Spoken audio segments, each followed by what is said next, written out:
বাড়িতে কিভাবে আজকে রেস্টুরেন্ট স্টাইলের পনির মশলা বানালাম সেটার রেসিপি তোমাদের সাথে শেয়ার করছি।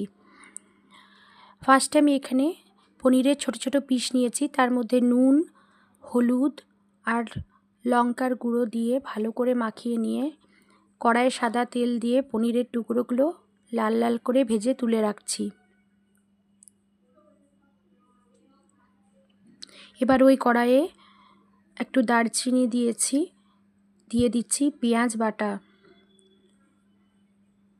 এবার দিচ্ছি আদা রসুন বাটা, শুকনো লঙ্কার গুঁড়ো, এখানে দিচ্ছি জিরে গুঁড়ো, হলুদ গুঁড়ো এবং সামান্য পরিমাণ জল।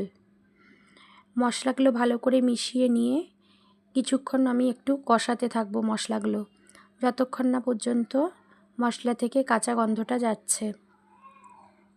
এবারে আমি এর মধ্যে দিচ্ছি টমেটো ও কাজু বাদামের বাটা।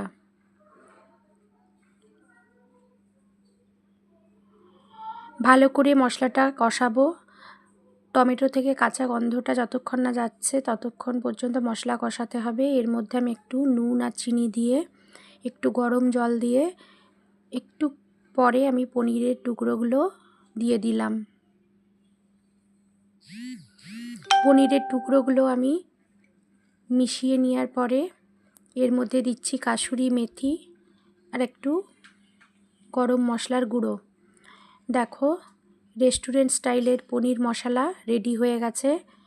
রেসিপিটা খেতেও খুব সুন্দর হয়েছিল, তোমরা বাড়িতে এটা বানাতে পারো। ভাত, রুটি, ফ্রায়েড রাইস সব কিছুর সাথে এটা ভালো লাগবে। রেসিপিটা ভালো লাগলে আমার চ্যানেলটা সাবস্ক্রাইব করো আর লাইক শেয়ার